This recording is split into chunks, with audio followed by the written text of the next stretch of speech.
Right now, though, we're connecting with our pal Jake Russell from the Washington Post on the Mattress Warehouse hotline. Good morning, Jake. Morning, guys. How are you doing?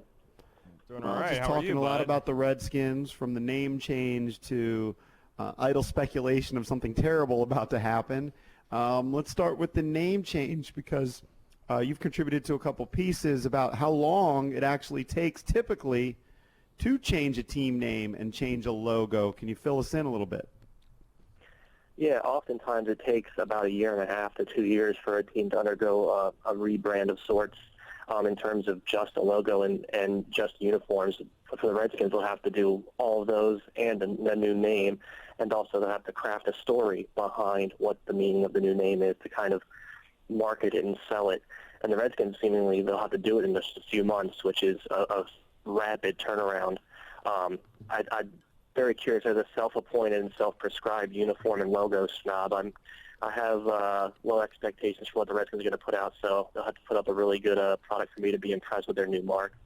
You put out something interesting, though, the other day, and I thought it was kind of hysterical. It was that the Redskins plan to use the name Redskins until they get the new one, or they're just going to go with Washington Football Club, something like that. Like, they left all the doors open. Yeah, I think they saw the criticism they were getting from using their name on the letterhead and everything. So I think they wanted to try to cover all the bases. Perhaps this was something they're doing before they even put that statement out on Monday. I'm not sure what legal hurdles they would need to go through to secure the name Washington Football Club, or even any name. I don't know how they would just go a full season with just Washington. But if they went this season without a nickname, I think all they need on the uniform, I think all they would need to take off is the name Redskins on the breastplate under the collar, and I think that's the only thing referring to Redskins. And they would just have to take off the logo on the helmet. I think that's it. I don't think they have anything on the pants besides just gold and white stripes. Right. I think that's all they would need to take off, honestly. If they go without a name, they could just do that, have a blank helmet, and just take the name off the front of the jersey. What do you know about the process in the decision-making? We keep hearing that Ron Rivera is heavily involved, Snyder obviously the owner, but is it a very small circle? Who else is part of this decision-making? Yeah, Les Carpenter reported yesterday that Snyder's relying heavily on a small group of advisors. That includes Rivera. And he also added that, Snyder's really worried about a new name or a logo leaking if he involves too many people on the outside. So he wants to keep the process as quiet and tight and as much of an inner circle as possible to avoid that leaking. I personally have a feeling it'll probably leak anyway somehow, but I guess the smaller the group you have, the better. Perhaps that's a good thing for Snyder, because we've seen how fans react to names. They either really hate them or they just are fervently behind them, as we've seen with Red Wolves in the last couple weeks.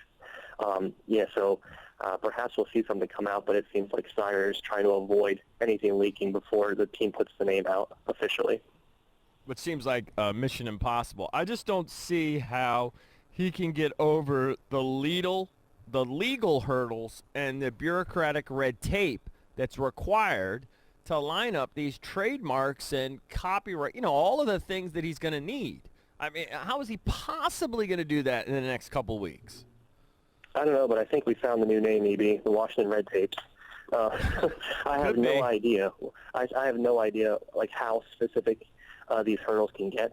Obviously, Les reported that the name wasn't going to be announced on Monday because there's the name they want, the preferred name that they have in mind is held up in trademark issues, and who knows what specifically that means. That could allude to the Red Wolves, given that Arkansas State is in a legal battle with the Chattanooga Red Wolves USL Soccer Club over the use of Red Wolves, because Arkansas State has the trademark on just the name Red Wolves itself.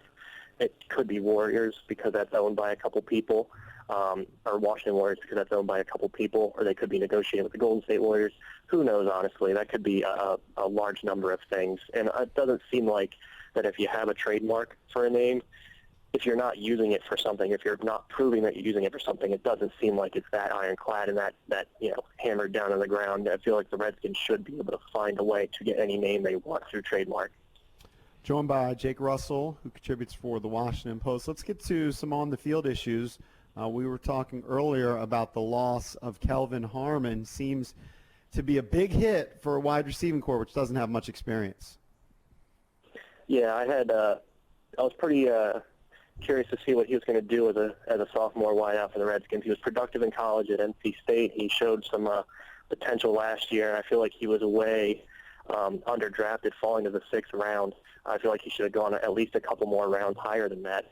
That definitely hurts an already relatively thin wide receiver core, and I feel like it puts a lot more of the spotlight on Antonio Gandy-Golden this year.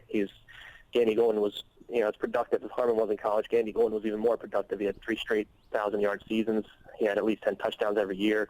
That shows you that guy in, a smaller division of college football, he still can put up numbers and can still use his size against defensive backs. I'm not sure if they'll go the free agent route, honestly. I believe, if I remember correctly, I might be wrong, but I believe that Jarius Wright, one of the receivers, free agent wideout that's been mentioned, has experience with Scott Turner in Minnesota, and I believe he played for Carolina briefly as well. So that could possibly be a more realistic option than Antonio Brown and Josh Gordon. I'm curious to see what they do to address that position. Mm-hmm. Yeah, and then you can always throw in Antonio Gibson. You don't know how they're going to use him. But it's got to be, we were talking about it earlier, Jake. I mean, it's got to be the youngest receiving core in the league. Yeah, I believe, if I remember correctly, before Latimer got here, I think Trey Quinn was the most experienced receiver on the roster. Right, I think he's in his 3rd year now. So, yeah, they're pretty green. All right, so let's get to the big story, all right? To me, it's not the name change today, all right? We've killed that in the last week. It's not Kelvin Harmon tearing the knee up. It's what these local TV people are tweeting out, and national.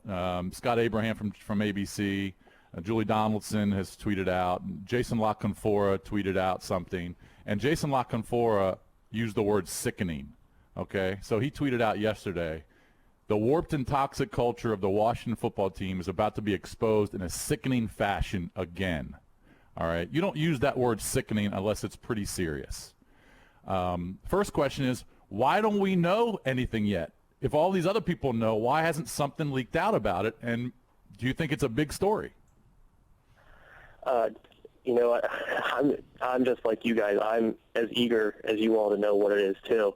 I wish I had that information so I could actually break the story, but I have no clue what it is. Do you know who's working on the story, Jake? No, honestly. I have no idea who has it. You don't know that it's Les or any one of your colleagues? No, I don't. I haven't talked to any of them about it, so I'm not sure if any of them are working on it. Could be, but I honestly doubt it. I don't know. I can't speak for what they're working on right now. But it seems, I don't know, part of me feels like that it's going to be not as cryptic as everyone's making it out to be, but I've been wrong before. But I feel like I'm just like you guys. I would like for somebody to actually say what it is as opposed to having these little vague, cryptic tweets saying that they basically insinuating that they know what it is, but they can't say. I know I'm sure they're saying it or not saying what it is because of legal reasons possibly.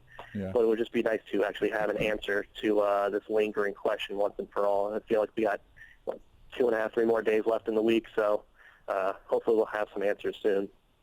I feel like there's a little bit of piling on because from what I heard, and it just scant, I was like, the general public's not going to care about that. Unless it reaches the top. Spill the beans. Yeah, it's just little stuff that happens in the office. Yeah. That I don't know, but now there must be a lot more for somebody to use the word sickening. Yeah. Look, I wouldn't buy into it as much if LaConfora didn't use that word. Yeah. Because Abraham he hates the Skins. I know, but I mean, unless he just wants people to follow him, so he oversells it. I don't know. I'm kind of with you, Jake. I don't think it's going to be as big as these people are leading on. But like you said, you've been wrong. I've been wrong. We'll see. By the way, Jake, Yeah, I think you got exactly. new copies of your book, right? That's correct. Thanks for asking. A couple months ago, I had updated versions of my book, 100 Things Nationals Fans Should Know and Do Before They Die. The World Series edition came out a couple months ago. It covers 100-plus years of D.C. baseball history, and it has all the fun facts from the World Series in there. And if anyone wants to get autographed copies, head to jakerussellsports.com, click on the Nationals book tab, and I'll ship the autographed copy within 24 hours. If you guys, all your listeners out there, want to gather up and buy about 10,000 of them so I can pay my student loans off before I'm 90. That would be fantastic. I would be so grateful. What are your student loans, if you don't mind me asking? From Maryland, it seems like I'm not on the track to pay them off anytime soon. I am decades away, unfortunately. And that's going as a part-time student in-state. So, Right. yeah, I love college. All right. Thank you, Jake. Thank you, buddy. All right, thanks for having me, guys. I appreciate it.